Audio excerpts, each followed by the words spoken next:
The glossy magazine cover stared back at me from the newsstand. Text Rising Star. How David Chen built Quantum Leap from nothing. Nothing.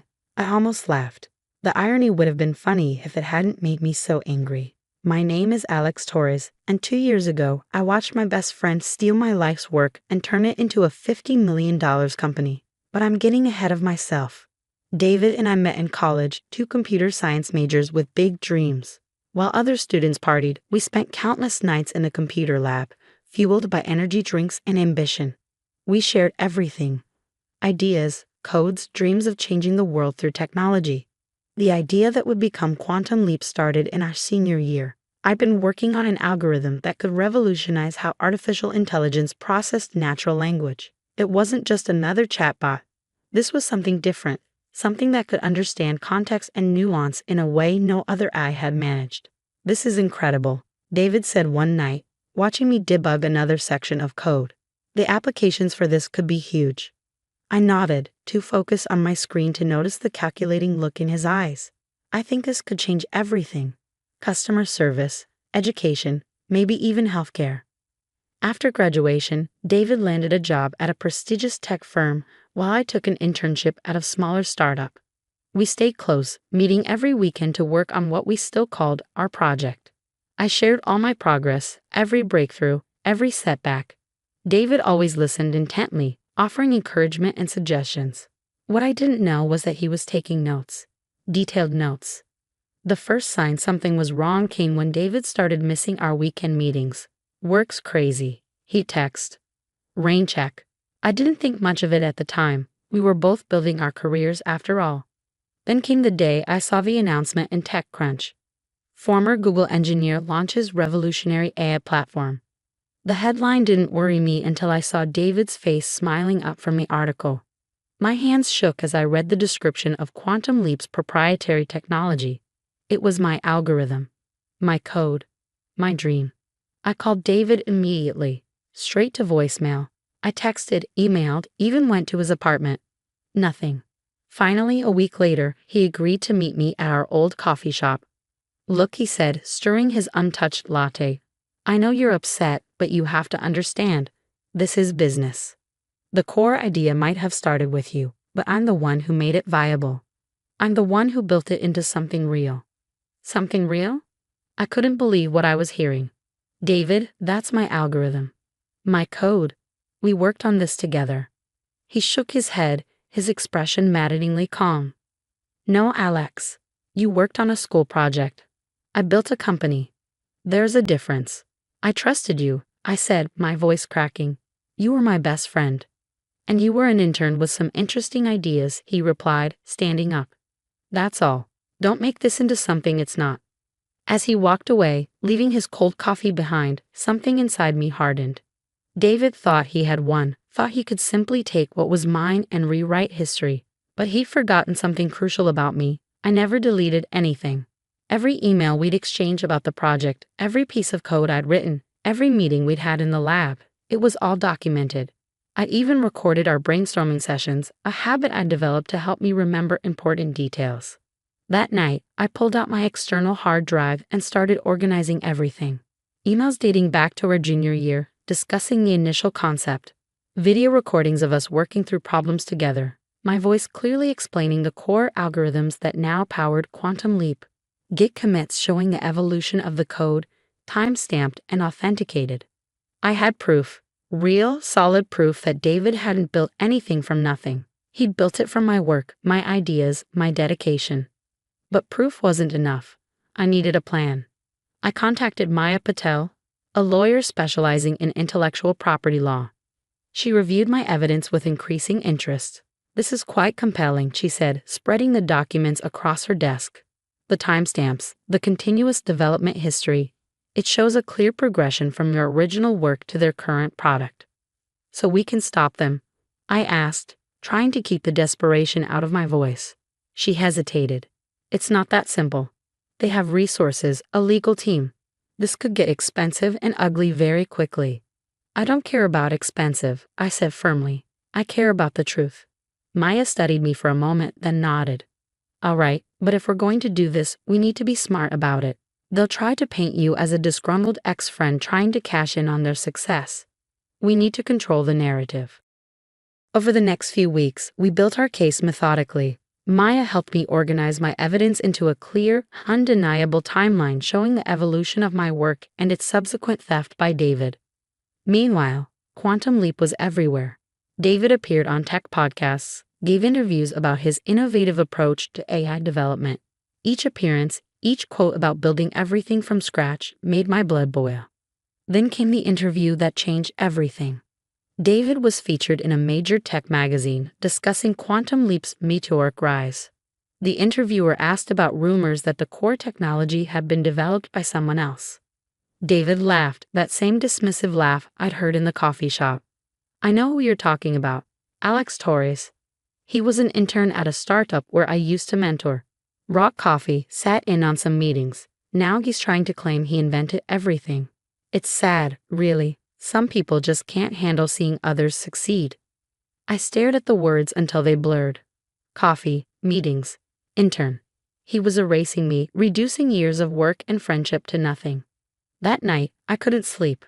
I sat at my computer, surrounded by evidence of my contribution.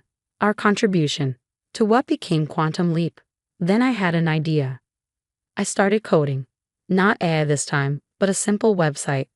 I uploaded every piece of evidence I had, emails, videos, code commits, all organized chronologically. Each item was time-stamped, verifiable, undeniable. Then I wrote a blog post. Not angry, not accusatory, just facts. I described the development of the algorithm, our collaboration, the moment I discovered the theft. Everything documented, everything proven. Maya called me as soon as she saw it. Alex, this is risky. They could sue you for defamation. Let them, I replied. Truth is an absolute defense against defamation, right? And everything on that site is true. The website went live at midnight. By morning, it had gone viral in the tech community. Developers, engineers, and industry insiders were picking apart the evidence, verifying timestamps, analyzing code similarities. #Quantum theft started trending on Twitter. David's PR team scrambled to contain the damage, releasing statements about misunderstandings and parallel development. But the evidence was too clear, too detailed to dismiss. Then came the email from Lisa Chen, David's sister and Quantum Leap's CFO. We need to talk, she wrote, not through lawyers. Just us. I stared at her message for a long time, remembering all the dinners I'd shared with their family, all the times Lisa had teased us about being married to our computers. What do you think? I asked Maya.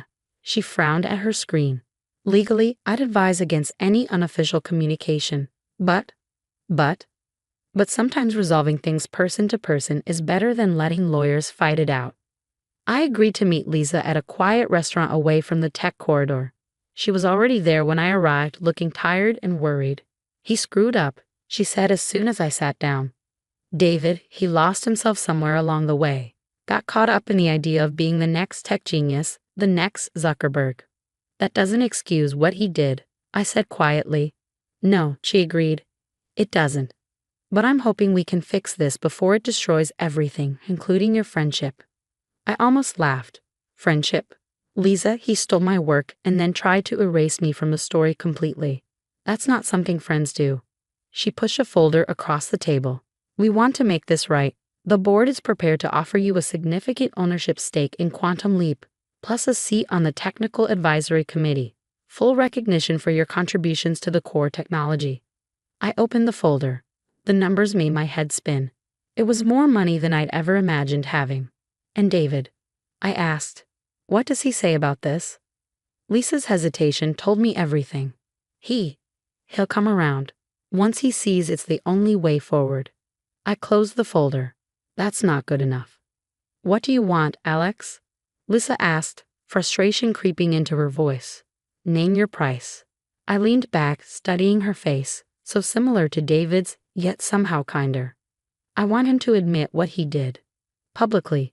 No PR spin, no carefully worded statements about misunderstandings. The truth. He'll never agree to that, she said quietly. His pride won't let him. Then we have nothing to discuss. I stood up, leaving the folder on the table. I'll see you in court. The next morning, Quantum Leap's lawyers sent a cease and desist letter demanding I take down the website. I forwarded it to Maya without comment. Her response was immediate. They're scared. The evidence is too strong, and they know it. Want to see something interesting? She sent me a link to an SEC filing. Quantum Leap was preparing for an IPO, hoping to raise over $200 million.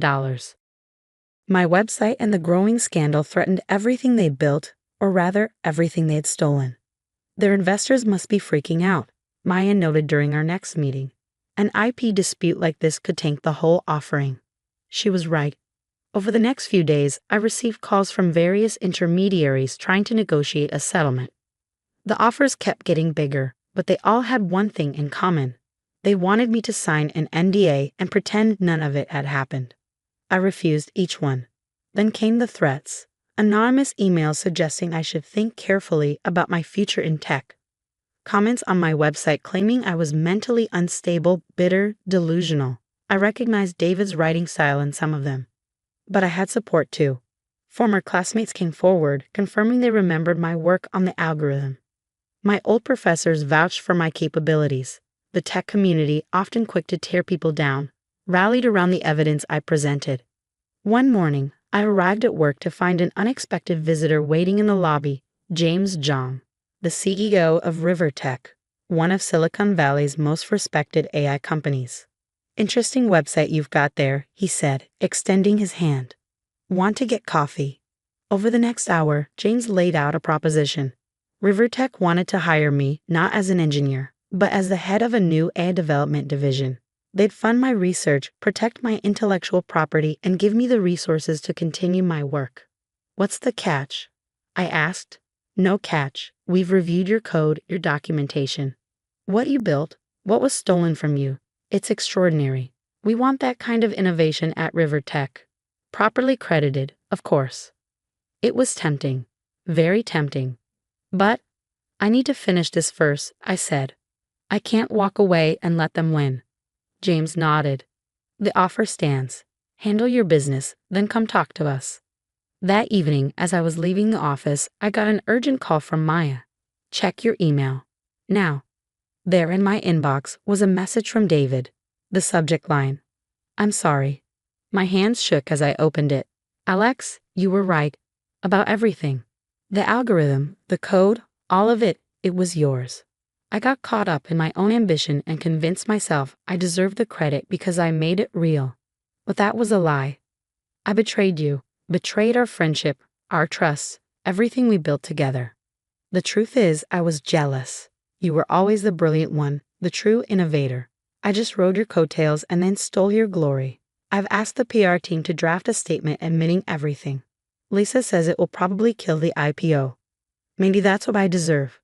I know it's too late for us to ever be friends again, but for what it's worth, I'm sorry.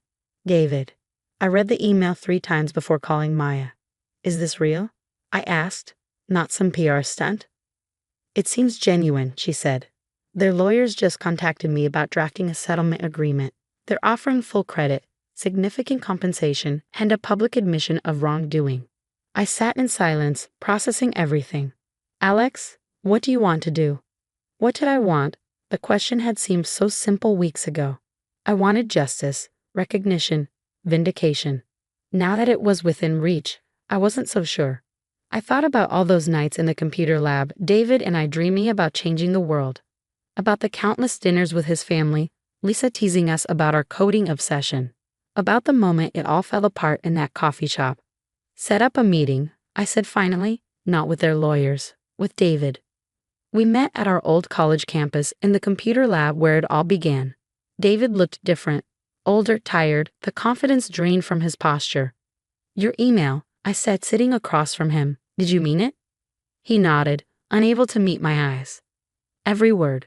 I lost myself, Alex, lost sight of everything that mattered. Why? We could have built this together. It could have been our success story, not just yours. Because I wanted to be you, he said quietly. You were always the genius, the one with the real vision. I was just there. When I saw the opportunity to take your work and make it mine, I convinced myself I deserved it, that I was just taking what should have been mine anyway. I looked around the lab at the computers where we'd spent so many hours coding, dreaming, building. You know this changes everything, right? The company, the IPO. I know, Lisa's furious. The board is probably going to fire me. He laughed bitterly. Turns out karma's real. We sat in silence for a while, years of friendship and betrayal hanging between us. I have an idea, I said finally. But you're not going to like it. 2 months later, Quantum Leap held a press conference. David stood at the podium, cameras flashing, and told the truth. All of it. He'd admitted to stealing my work, apologized publicly, and announced a restructuring of the company. Under the new arrangement, I became Chief Technology Officer, with full credit for the core technology. David stepped down as CEO but remained on the board. The company would move forward with both of us involved, each in our proper roles. The IPO was delayed but not canceled. When it finally happened 6 months later, the shares soared. Turned out the market appreciated honesty more than they feared scandal. Rivertech's James Zhang sent me a message. Interesting solution. The offer still stands if you ever change your mind. I kept his email but didn't respond. There was too much work to do at Quantum Leap, too many new ideas to explore. This time, with proper credit and protection. Lisa took over as CEO, proving to be a better leader than her brother ever was. She had the vision to see what Quantum Leap could become, not just an AI company, but a model for how tech companies could operate with transparency and integrity. As for David and me, we're not friends anymore, not like we were. Some betrayals cut too deep to fully heal. But we're colleagues now, working together professionally, each contributing in our own way. Sometimes, late at night in my new office, I look at the framed magazine cover on my wall. It's not the one that made me so angry. It's a newer one, showing David and me together under the headline, Quantum Leap. A story of innovation, betrayal, and redemption. The article tells the true story, not just of the technology, but of what happens when ambition overshadows friendship, and what's possible when honesty finally wins out. My phone buzzes. A text from Maya. Another acquisition offer. Want to hear it? I smile and type back, not interested, some things aren't for sale. She responds with a thumbs up.